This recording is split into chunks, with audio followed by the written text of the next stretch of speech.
Shri Guru Pyo Namaha.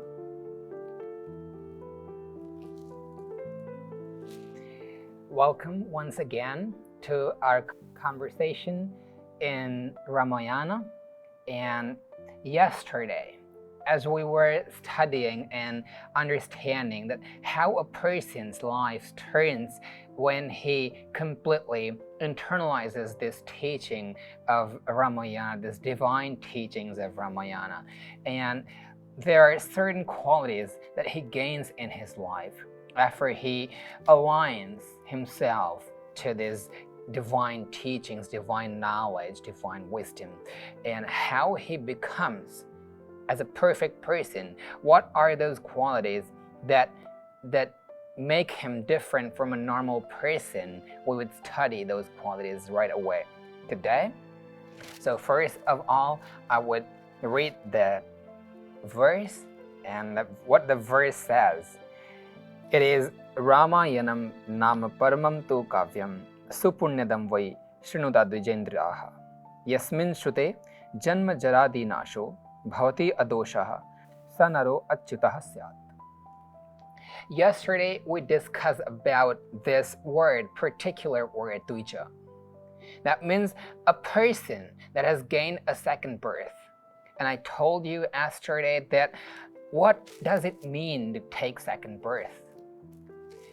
The first birth that we took was the birth as this physical body. We got this birth from our mother as a form of this physical structure that we call our body, ourselves.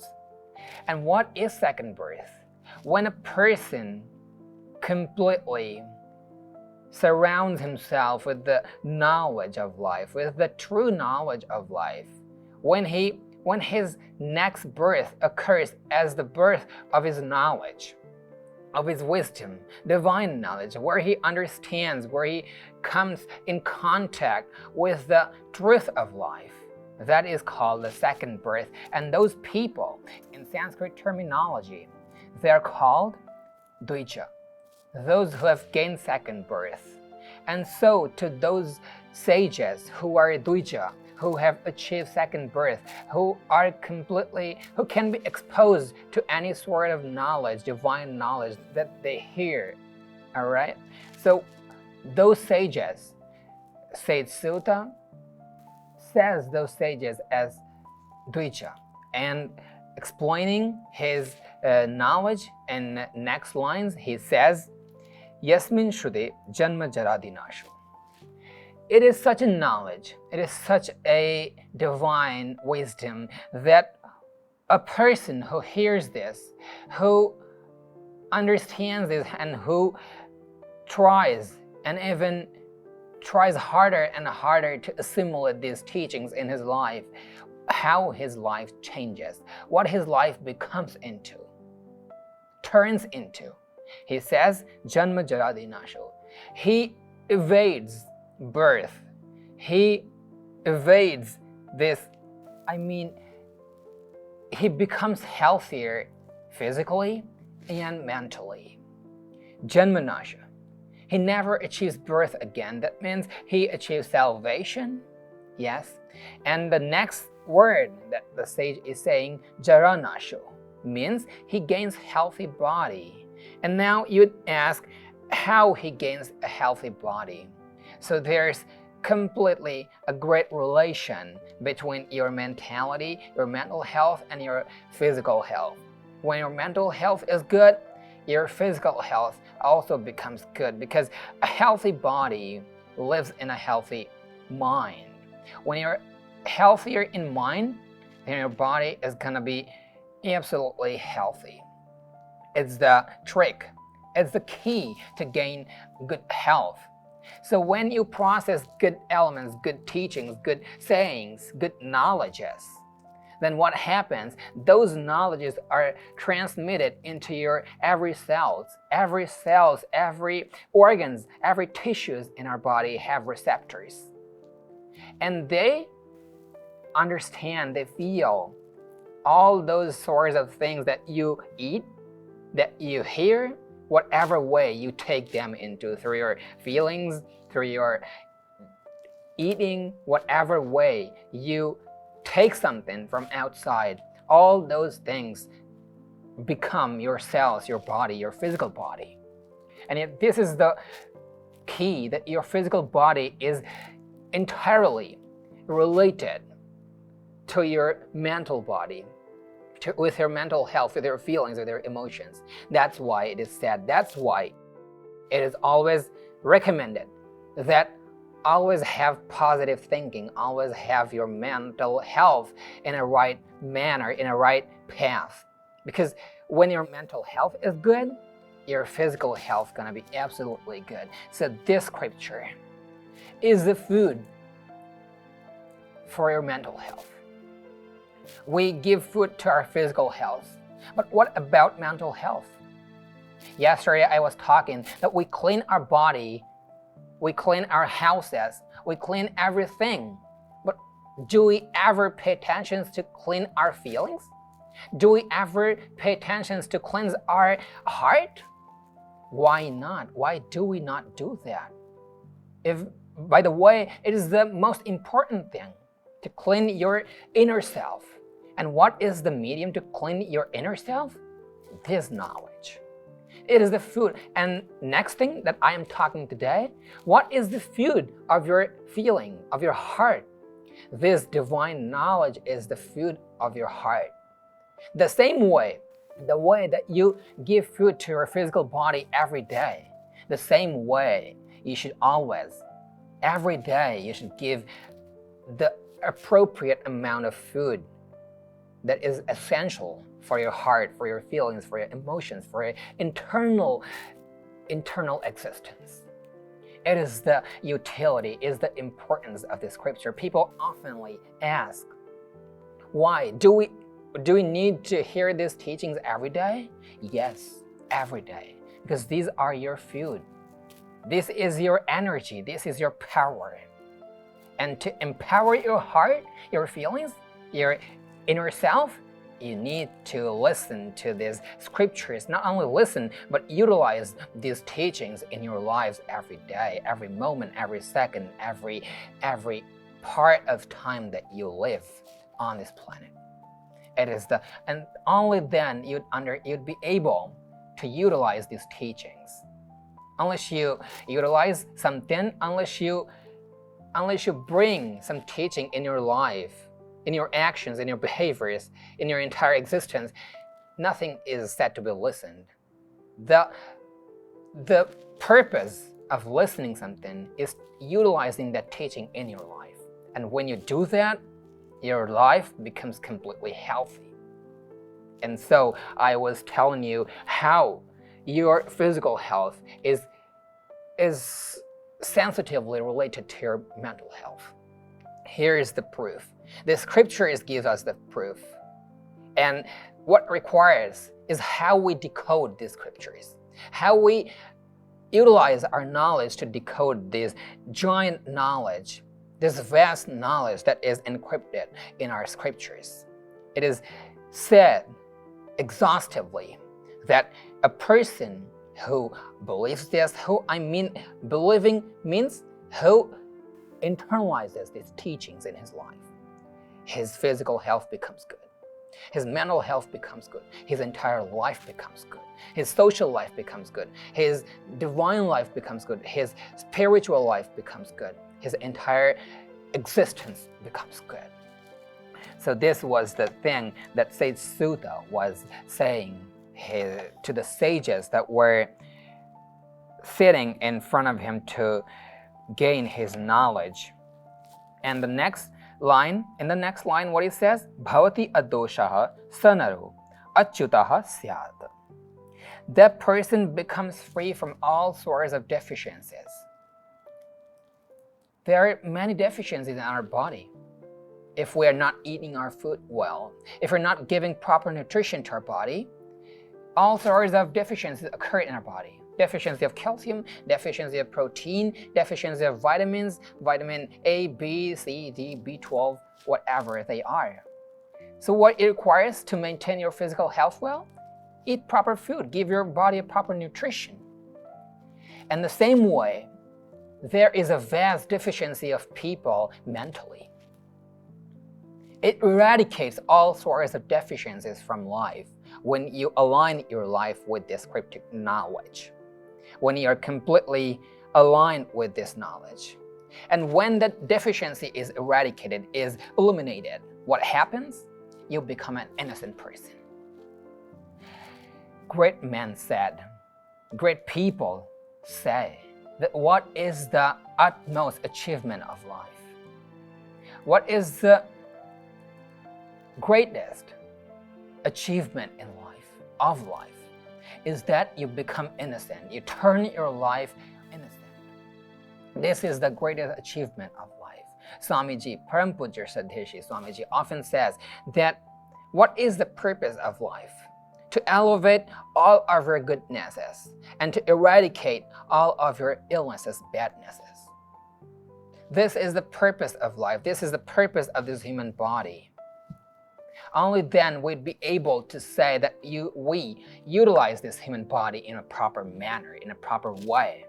Only when we're working on ourselves, we're working to eradicate all sorts of badnesses from our body and from our life, from not only body, from our entire body. I mean physical body, mental body, spiritual body. Okay? And when we do so, when we are pouring ourselves, when we are thrusting ourselves to do that work, then we could say that we are really utilizing our life, our body, our mind, our feelings, our emotions, our entire existence in a proper manner that we were meant to be. So this is the right utility of this human body, that we utilize our body to our minds, our entire self, to elevate our good nature, divine nature, good properties, divine properties, and eradicate, eliminate all those sorts of things that pain us, that agonize us and the society, and our family members, anyone, that makes us sad, that keep us in impoverishment, that keep us impoverished. There are two types of impoverishments in society, in this world. One that we know, the impoverishment of money, I mean. When a person has less money, little money, then he's called that he is an improvised person. Equally, there is also this impoverishment of feelings, of emotions, of mentality. When you are improvised from mentality, that means you are not happy. In fact, this impoverishment is more fatal, impoverishment of mentality. When you are improvised mentally, then nothing in this world could make you happy. Doesn't matter how much money you have, how much position you have, how much prestige you have in this environment. So become mentally happy, become mentally elevated. So this is the teaching of this scripture. It says that that person becomes free from all sorts of deficiencies in his life when he utilizes, when he internalizes these teachings of Ramayana, this cryptic knowledge in his life. And let me put it this way. Whenever we see a picture of great people, suppose we saw an effigy of great person, how do we want him to be? We want him completely innocent. I mean, when we see pictures of Sri Rama, Sri Krishna, why do we prostrate in front of him? Why do we fold our hands in front of them? Because we know that they led such a life that was completely unblemished, that was sinless, that was never stigmatized by any sort of thing. They lived completely unstigmatized life. And we want them to be so, 100% we want them to be so. We would not accept even God with any sort of deficiencies. But when it comes to ourselves, we oftenly say that I am 99% right. In 1%, I'm bad. Doesn't matter, because 99% is a great majority. Major part of my life is good. I don't care what one person is. No. It's the university of life. It's not some technical university where students require 99%, 98%, 97, 96, whatever. This university of life requires 100% perfection. A father is 100% father. He's not 99. A son of some man is 100% son of that man. He cannot say that I'm 99% your son. This is the truth of this life. You need to be 100% perfect in living your life, living in relationships, understanding this life. Never work for 99%. This life requires 100% perfection. That's why it is said that human body is a great achievement. Just having this human body is the greatest achievement of yours. And to utilize this body is the hardest work. That's why it is said so. When you utilize it in proper way, then only you could achieve good fruits from it. And how to utilize it? 100%, no 99. And let alone less than that, 98, 95, whatever. So that's why it is said that you would be able to say that I serve the purpose of my life when you utilize your life 100%. When you become 100% perfect in every aspect of your life, maintaining all your relationships, maintaining your physical life, maintaining your emotional life, maintaining your spiritual life. All aspects of life should be completely 100% perfect. Then only you'd be able to say that I live my life fullest. People just rush to say to many different places, and they say that I want to live my life completely. I want to live my life the fullest. But what is the real meaning? What is the real hidden meaning in this sentence? That you utilize your life in all aspects, every sphere of your life should be perfect. Then only you'd be able to say that I live my life perfectly. And whenever I want to turn this discussion to one more intense topic, I was talking about whenever we see some person, some great person, how we want him to be. We want him or her to be completely unblemished by any sort of blackness. I mean deficiency, mentally, spiritually. And we would always see that those great men were completely proper in their lives. They were completely elevated in their lives, and there was no deficiency in their lives. And how they maintained that life, how even they succeeded in getting that life, in achieving that life. And one main reason behind that was they were never affected by whatever condition appeared in their lives. They were never affected by that. It is a favorable condition or unfavorable condition. Whatever condition appeared in their lives, they were never affected by that. It's a great sentence. It's a great thing. When you understand this, you make your life completely free from all sorts of agonies, all sorts of sufferings, all sorts of pains. Never get affected by any sort of adversity that appears in your life. And those great people live their life that way. And how were they able to live that life? You would only be able to live that kind of life when there is no deficiency in your life. Sometimes adversity occurred in our lives, and it's a parameter to understand where I am standing. If you get little affected by the adversity in your life, that means you have some sort of deficiency in your life that is still remaining. But if you are completely collapsed by that adversity, that means you are not in a proper state. There is a complete deficiency of elevating this life.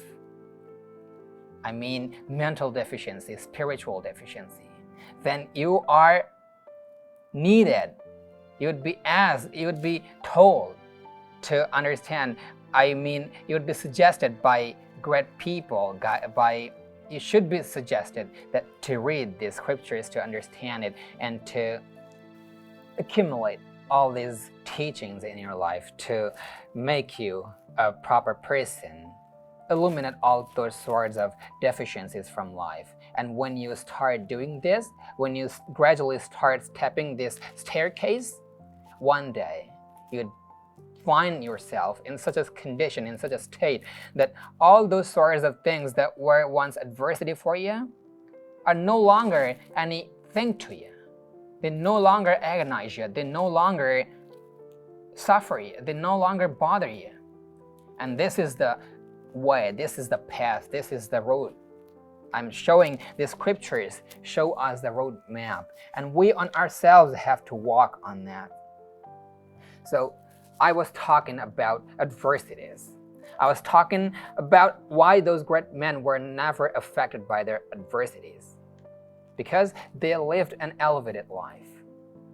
So whatever condition appears in our life, whatever adversity appears in our life, when we start watching life this way, when we start understanding life this way, that who is responsible for my sickness, for my suffering? When we understand this knowledge, when we understand this psychology, that I am the person who is responsible for whatever good is happening in my life, whatever bad that's happening in my life, then you become the real happy person. This is the point. This is the source of happiness. When you start understanding that whatever that is occurring in my life, I am the responsible person. And when you take the responsibility, that means you make up your mind to reverse that. But when you start putting the responsibility of your agony, of your suffering on someone else, that means you would not apply yourself to reverse your adversity.